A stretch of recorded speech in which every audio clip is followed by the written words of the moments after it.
Assalamualaikum warahmatullahi wabarakatuh. Sahabat Nahkoda dimanapun kalian berada, semoga kita semua selalu dalam lindungan Allah Subhanahu wa Ta'ala. Salam persaudaraan dari Aceh untuk teman-teman yang ada di seluruh Nusantara, dari Sabang sampai Merauke, dari Miangas hingga Pulau Rote. Pendukung Anies Baswedan sangat parah sekali. Saya melihat dalam video tersebut bahwa mereka ngamuk-ngamuk, marah-marah, ya, mengklaim atas nama rakyat, atas nama bangsa, padahal satu tujuannya untuk Bapak Anies Baswedan. Mereka ingin sweeping, ingin gantung 4 menteri Pak Jokowi yang beberapa hari yang lalu hadir diminta untuk memberikan keterangan penjelasan terkait masalah bansos di ruang persidangan Mahkamah Konstitusi. Ya, keempat menteri tersebut bersedia datang dan bersedia memberikan penjelasan keterangan terkait masalah bansos. Jadi saya sudah menonton video keempat menteri tersebut yang memberikan penjelasannya. Mereka mengatakan bahwa tidak ada penyalahgunaan bansos, apalagi menguntungkan suatu paslon terkait masalah bansos ini. Sehingga yang disampaikan, yang dikatakan oleh keempat menteri tersebut sebagai kabinet Pak Jokowi tidak berpihak kepada Anies Baswedan, sehingga para pendukung Anies Baswedan ini marah-marah, ngamuk-ngamuk, meminta untuk disweeping keempat menteri tersebut dan digantung. Ini sudah parah sekali. Saya sudah dari awal menebak bahwa mereka bukan mengawal, bukan memperbaiki, tapi ingin mengacau, ingin membuat rusuh. Bahkan tanggal 22 April nanti, ya, ada pengumuman kalau tidak sesuai dengan keinginan rakyat, kata mereka, ya, mereka akan melakukan perang. Jadi kita tonton dulu videonya seperti apa, jangan di-skip biar tidak gagal paham. Ini videonya. Merdeka! Merdeka! Takbir! 98 reformasi sangat memusuhi daripada KKN, betul? Korupsi, kolusi, nepotisme menjadi musuh rakyat saat itu, betul? Sekarang saya mau tanya, korupsi merajalela tidak? Korupsi merajalela tidak? Kolusi merajalela tidak? Nepotisme merajalela tidak? Hai, kenapa kalian pada diam sekarang, saudara? Kenapa pada diam? Ini lebih bangsat daripada 98. Ini lebih jahanam daripada 98. Sekarang rakyat sudah dimiskinkan.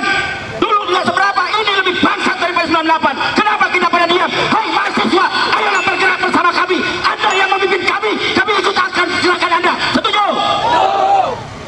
Iya. Tokoh akan bersatu. Andaikan mahasiswa takut ditunggangi oleh kami, silakan mahasiswa memimpin kami untuk mengadakan perlawanan terhadap rezim yang kurang ajar, betul? Kita hanya ingin memperbaiki bangsa ini. Tidak ada kita ingin merebut ini, itu, dan lain sebagainya. Tidak. Yang kami harapkan adalah perbaikan pada bangsa dan negara ini. Kepada saudaraku yang setelah selesai dari Palestina, tafadhol masykurah untuk bergabung kepada kita. Hai polisi, biarkan mereka gabung bersama kami untuk menyuarakan daripada hati nurani mereka bersama kami, betul? Jangan halangi mereka, biarkan mereka menyalurkan daripada hati nurani di sini. Kita lanjutkan. Tadi kita sudah dengar 4 menteri dipanggil oleh MK. Ternyata kami dapat kabar menteri-menteri ini tetap saja berbohong. Menteri-menteri ini memang sudah tidak bisa kita harapkan. Kenapa? Dia akan tetap membela majikannya, betul? Jongos tetaplah jongos bagi kita. Innalillahi. Kita berharap seorang ibu seperti Risma, seorang ibu seperti Sri Mulyani mau mendengarkan kata-kata hatinya, yang mendengarkan daripada penderitaan rakyatnya, penderitaan daripada bangsanya, penderitaan daripada nasib masa depan anak cucunya, betul? Dia malah memilih melindungi penguasanya, malah melindungi daripada tokeknya, malah melindungi daripada junjungannya. Dia sudah tidak lagi peduli dengan rakyatnya, betul? Dia sudah tidak lagi peduli dengan nasib bangsanya. Lebih baik ketika pemerintahan ini telah luntur, pemerintahan rezim ini gugur, maka kita wajib hukumnya sweeping para menteri. Setuju? Ya, yang setuju 15 orang. Setuju sweeping menteri. Setuju sweeping menteri. Menteri penjilat kita sweeping, setuju? Kalau menteri penjilat enaknya kita apain, saudara? Kita apain? Gantung. Gantung. Enaknya nanti kalau mereka tersangka korupsi, benar-benar dimiskinkan kembali, betul? Betul. Maka semoga undang-undang perampasan aset ini bisa terrealisasi agar para koruptor-koruptor, biang-biang kerok, biang bangkrutnya bangsa ini bisa dimiskinkan kembali, betul? Betul. Sekarang kalau mereka tahanan, diponis 5 tahun, dipotong masa tahanan 50%, jadi 2,5 tahun. Dia keluar, dia masih punya duit, dia masih punya harta, dia masih bisa pimpin partai, betul? Tapi kalau dimiskinkan, mereka tidak bisa melakukan apa-apa, betul nggak? Ini yang harus kita pertanyakan bersama. Kita harus perjuangkan bersama. Siap bersatu, siap kompak, siap tanggal 22 hadir, siap sholat Jumat tanggal 19 hadir. Kita tunggu tanggal 19 April. Kita sholat Jumat di sini sama-sama. Tanggal 22-nya mungkin sudah pengumuman. Siapkan diri kita. Andaikan hakim memutus tidak sesuai dengan hati nurani, hakim memutus tidak sesuai daripada keinginan rakyat Indonesia, demi Allah kita akan tubuh perang habis-habisan. Setuju? Cukup ya, kalian sudah melihat, menyaksikan, mendengarkan ya para pendukung Anies Baswedan dalam video tersebut. Di situ ada Eka Jaya yang berbicara ya, mereka ingin gantung, ingin sweeping 4 menteri yang beberapa hari yang lalu hadir di ruang persidangan Mahkamah Konstitusi terkait masalah bansos.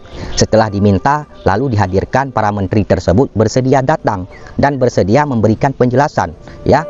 Namun penjelasan yang diberikan oleh para menteri, 4 menteri tersebut ya, tidak berpihak kepada Anies Baswedan, sehingga para pendukung-pendukungnya itu marah, ngamuk-ngamuk, menyerang 4 menteri tersebut. Dari awal saya sudah menebak, mereka bukan ingin memperbaiki, tapi ingin mengacau.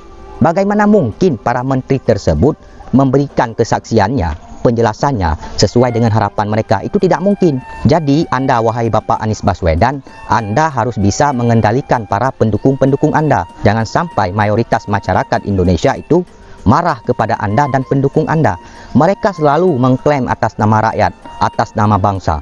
Tujuannya satu, untuk Anies Baswedan ya, tapi mereka mengklaim atas nama rakyat, atas nama bangsa, untuk membuat gaduh, untuk membuat ricuh. Jadi tanggal 22 April katanya mereka ingin demo, ingin perang kalau keputusannya, kalau pengumumannya tidak sesuai dengan keinginan mereka ya. Jadi seperti itu. Dan sejauh ini yang saya lihat di ruang persidangan Mahkamah Konstitusi ya, belum ada sedikit pun bukti kecurangan ataupun data terkait masalah kecurangan yang bisa ditampilkan, yang bisa ditunjukkan oleh dari tim kuasa 01 ataupun tim kuasa 03. Cuma narasi ataupun asumsi yang dibangun ya. Di situ cuman bahas masalah bansos lah, ini itu segala macam. Katanya bansos berpengaruh ya, karena dengan adanya bansos suara 02 banyak, kata pendukung Anies Baswedan ya. Sedangkan kita lihat secara fakta ya, bahwasanya di Aceh juga ada bansos, di Sumatera juga ada bansos, tapi Bapak Prabowo tidak menang ya. Yang menang di Aceh dan di Sumatera itu Bapak Anies Baswedan. Ini menandakan bahwasanya apa yang mereka bahas, apa yang mereka katakan itu tidak benar semua ya. Bahkan saya kecewa dengan pendukung Anies Baswedan, dengan tim kuasa 01 yang mengatakan bahwasanya orang-orang yang memilih Prabowo Gibran ini adalah orang-orang miskin semua ya, karena adanya bansos, karena ingin bansos ini itu segala macam. Di sini saya memilih Prabowo Gibran bukan karena bansos, tidak seperti yang digembar-gemborkan, yang dikeluar-keluarkan oleh tim kuasa 01 Pak Bambang. Saya memilih Prabowo Gibran karena saya yakin ya, mereka mampu memutarkan roda pemerintahan Indonesia untuk kedepannya menuju arah yang lebih baik lagi, menuju kesejahteraan, kemakmuran ya. Kemudian pendukung Anies Baswedan ini seringkali membawa-bawa nama rakyat, padahal 0 sekian persen rakyat yang mereka wakili ya untuk melakukan demo. Pendukung Anies Baswedan itu, pendukung Anies Baswedan, ketika kita cek videonya, di dalamnya yang pimpin demo biasanya Refli Harun, Egy Sujana, Eka Jaya dan teman-teman CS mereka lainnya. Itu saja. Jadi seperti itu ya.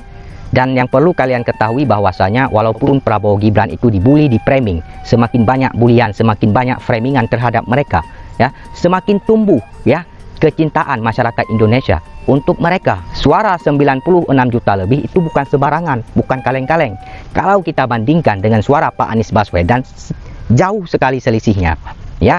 Tidak semudah itu untuk membatalkan suara 96 juta lebih kalau tidak ada bukti kecurangan, data yang akurat, ataupun hal-hal yang bersifat pelanggaran, ataupun suara Prabowo Gibran itu cacat. Harus bisa dibuktikan dengan bukti yang sangat jelas sekali, dengan data yang sangat konkret ya. Tidak semudah berbalik tangan. Tidak cukup dengan asumsi, katanya tidak cukup, apalagi narasi, tapi bukti, data. Nah itu apalagi untuk meminta pemilu ulang. Walaupun pemilu diulang ya 5 kali, 7 kali, tetap Prabowo Gibran yang akan menang. Kenapa? Karena mayoritas masyarakat Indonesia memilih mereka Ya, jadi seperti itu. Saya di sini sebagai pengamat juga melihat. Dari dulu sebelum pemilihan saya sudah pernah mengatakan dari arah survei, arah perkembangan politik, saya pantau, saya lihat bahwa Prabowo Gibran akan menang di Pilpres pada tahun 2024. Nggak percaya, cek video saya. Ya, 3 bulan yang lalu saya sudah pernah mengatakan, ya, sebelum debat Capres dan Cawapres. Dan kenapa saya suka Prabowo Gibran? Karena dia punya partai sendiri. Prabowo bukan pengurus partai, bukan pengusung partai. Yang kedua, dia dari kalangan militer. Apa-apa militer, ya. Jaga kedaulatan, jaga keutuhan, jaga keamanan, itu militer. Makanya saya dukung mereka. Awalnya saya tidak tertarik. Setelah saya melihat mereka itu dibully, diframing, difitnah, jadi saya tertarik mendukung mereka dan membahas masalah ini. Oke, itu saja yang ingin saya sampaikan. Terima kasih. Wassalamualaikum warahmatullahi wabarakatuh.